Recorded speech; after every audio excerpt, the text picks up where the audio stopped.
Olá, vamos dar início à nossa leitura do dia.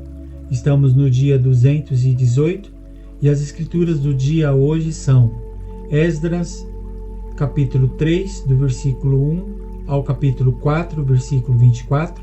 Em seguida vamos ler 1 Coríntios, capítulo 2, do versículo 6 ao capítulo 3, versículo 9. Depois vamos ler Salmos, capítulo 28, do versículo 1 ao 9. E por último vamos ler Provérbios, capítulo 20, versículo 24 e 25. Vamos dar início à nossa leitura lendo Esdras, capítulo 3, versículo 1 ao capítulo 4, versículo 24. O altar é edificado. Quando chegou o 7º mês e os filhos de Israel já estavam morando nas suas cidades, o povo se reuniu como um só homem em Jerusalém. Então levantou-se Jesua, filho de Josadaque, e seus irmãos sacerdotes, e Jorababel, filho de Sealtiel, e seus irmãos, e edificaram o altar do Deus de Israel, para oferecerem holocausto sobre ele, como está escrito na lei de Moisés, homem de Deus. Firmaram o altar sobre as suas bases, e apesar de estarem sob o terror dos povos de outras terras, ofereceram sobre eles holocaustos ao Senhor, de manhã e de tarde. Celebraram a festa dos tabernáculos, como está escrito, e ofereceram holocaustos diários, segundo o número ordenado para cada dia. Depois disto, ofereceram o holocausto contínuo e os sacrifícios das festas da lua nova e de todas as festas fixas do Senhor, bem como os sacrifícios dos que traziam ofertas voluntárias ao Senhor. Desde o primeiro dia do 7º mês, começaram a oferecer holocausto ao Senhor, embora ainda não tivessem sido postos os fundamentos do templo do Senhor. Os alicerces do templo são lançados. Então deram dinheiro aos pedreiros e aos carpinteiros, bem como comida, bebida e azeite aos homens de Tiro e de Sidom, para trazerem do Líbano madeira de cedro até o mar, até Jope, segundo a permissão que lhes tinha dado Ciro, rei da Pérsia.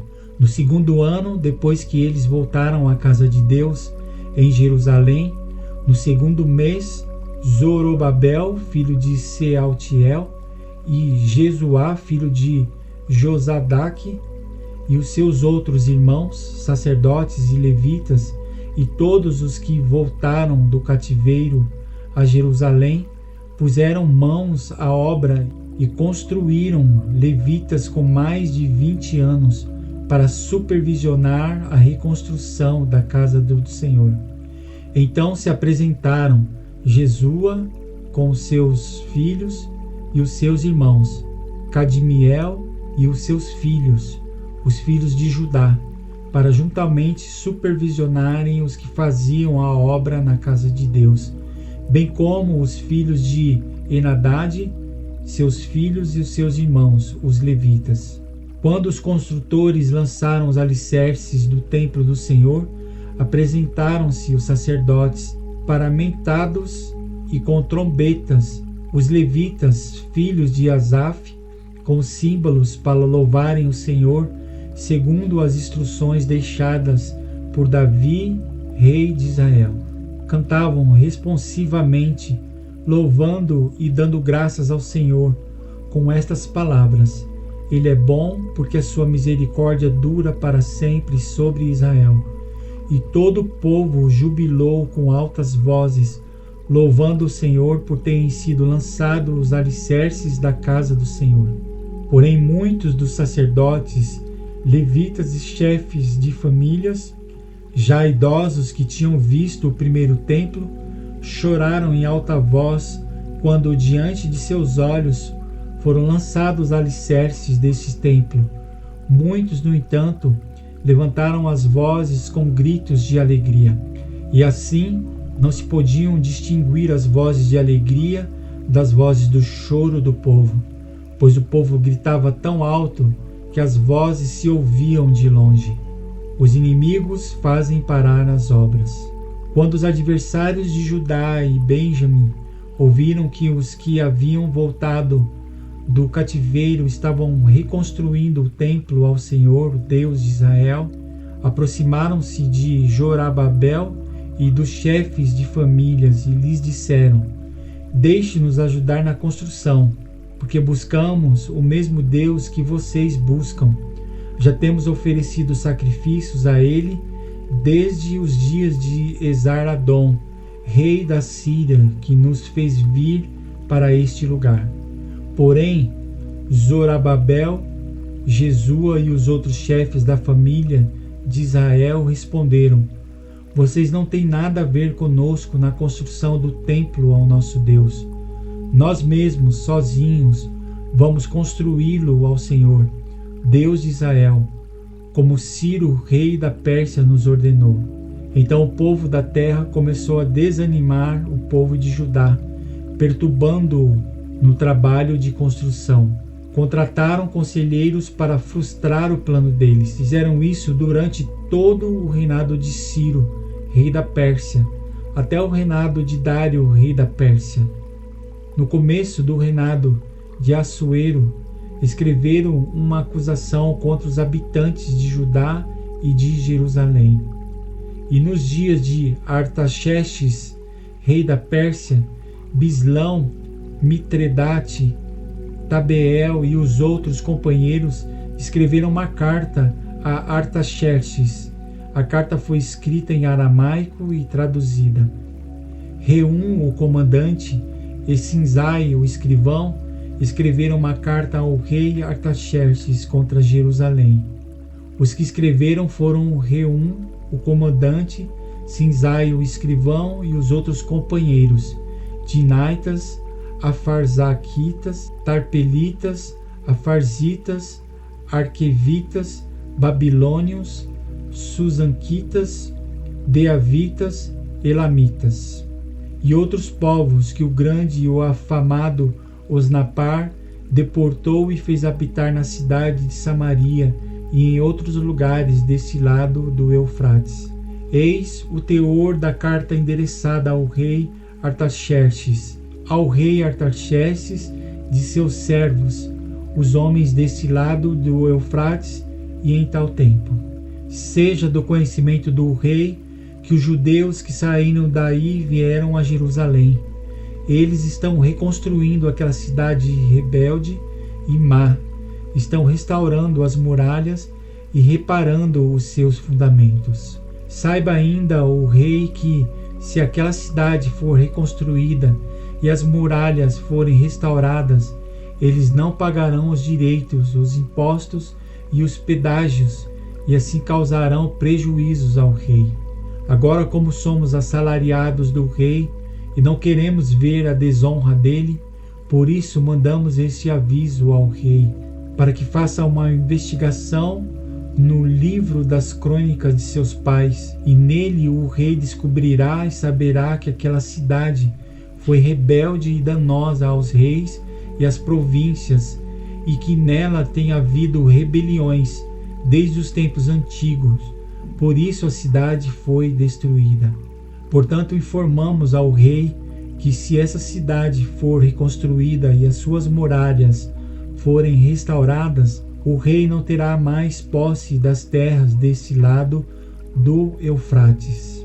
O rei mandou a seguinte resposta: a Reum, o comandante, a Sinzai, o escrivão, aos seus companheiros que moram em Samaria, bem como todos os demais que estão além do Eufrate.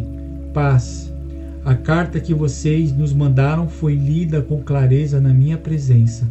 Por ordem minha, fizeram uma investigação e descobriram que desde tempos antigos aquela cidade tem se levantado contra os reis, e nela ocorrem rebeliões e tumultos.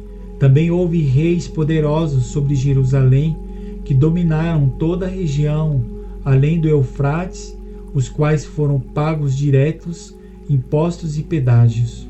Agora deem uma ordem para que aqueles homens parem o trabalho e aquela cidade não seja reconstruída, a não ser com autorização minha. Tenham cuidado e não sejam negligentes nessas coisas, porque aumentaria o dano em prejuízo dos reis.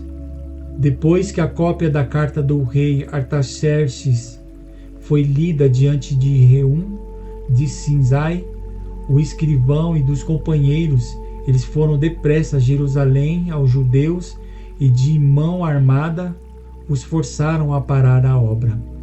Assim a obra da casa de Deus em Jerusalém foi interrompida, e isso até o 2º ano do reinado de Dário, o rei da Pérsia. Agora vamos ler 1 Coríntios capítulo 2, do versículo 6 ao capítulo 3, versículo 9. A sabedoria de Deus.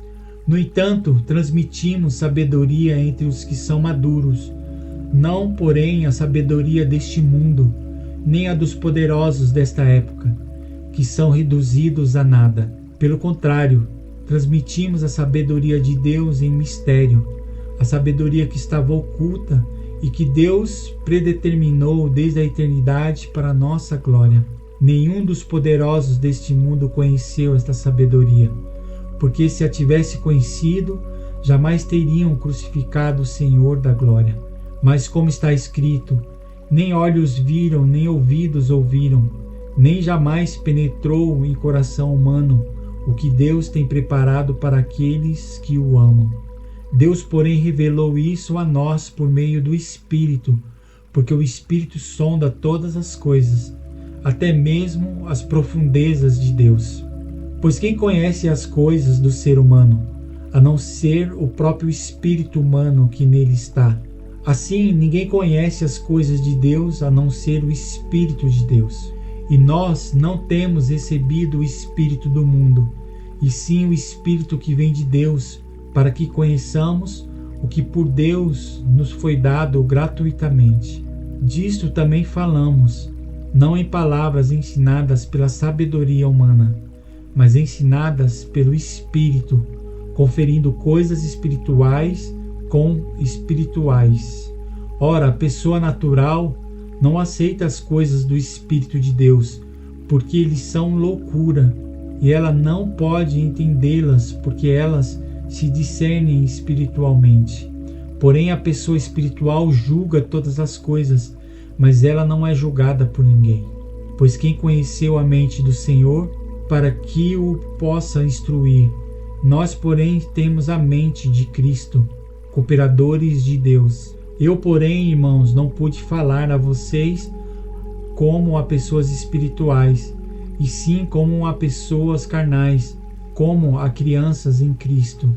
Eu lhes dei leite para beber, não pude alimentá-los com comida sólida, porque vocês ainda não podiam suportar, nem ainda agora podem, porque vocês ainda são carnais. Porque se há ciúmes e brigas entre vocês, será que isso não mostra que são carnais e andam segundo os padrões humanos? Quando alguém diz, eu sou de Paulo, e outro diz, eu sou de Apolo, não é evidente que vocês andam segundo padrões humanos? Quem é Apolo e quem é Paulo? São servos por meio de quem vocês creem, e isto conforme o Senhor concedeu a cada um. Eu plantei, Apolo regou, mas o crescimento veio de Deus. De modo que nem o que planta é alguma coisa, e nem o que rega, mas Deus que dá o crescimento. Ora, o que planta e o que rega são um, e cada um receberá a sua recompensa, de acordo com o seu próprio trabalho. Porque nós somos cooperadores de Deus, e vocês são lavoura de Deus e edifício de Deus. Agora vamos ler Salmos, capítulo 28, do versículo 1 ao 9. Súplica e ações de graças. Salmo de Davi. A ti clamo, ó Senhor, rocha minha, não sejas surdo para comigo, porque se te calares quanto a mim, serei semelhante aos que descem a cova. Ouve a voz das minhas súplicas, quando a ti clamar por socorro, quando erguer as mãos para o teu santuário. Não me arrastes com os ímpios, com os que praticam a iniquidade. Eles falam de paz ao seu próximo, porém no coração tem a perversidade. Paga-lhes segundo as suas obras, segundo a maldade dos seus atos. Dá-lhes conforme a obra de suas mãos. Retribui-lhes o que merecem. E visto que não compreende os feitos do Senhor, e nem o que as suas mãos fazem, ele os derrubará e não os reedificará. Bendito seja o Senhor, porque ouviu a voz das minhas súplicas. O Senhor é a minha força e o meu escudo. Nele o meu coração confia, nele fui socorrido, por isso o meu coração exulta e com o meu cântico o louvarei. O Senhor é a força do seu povo, o refúgio salvador do seu ungido. Salva o teu povo e abençoa a tua herança. Apacenta-os e exalta-os para sempre. Agora vamos ler por último o livro de Provérbios, capítulo 20, versículo 24 e 25. Os passos de cada pessoa são dirigidos pelo Senhor. Como poderá alguém entender o seu próprio caminho? É uma armadilha dizer precipitadamente, isto é santo, e só refletir depois de fazer o voto. Aqui encerramos a leitura do nosso dia. Obrigado mais uma vez pela sua participação e amanhã estaremos aqui novamente dando continuidade na leitura da Palavra de Deus. Um grande abraço e até amanhã.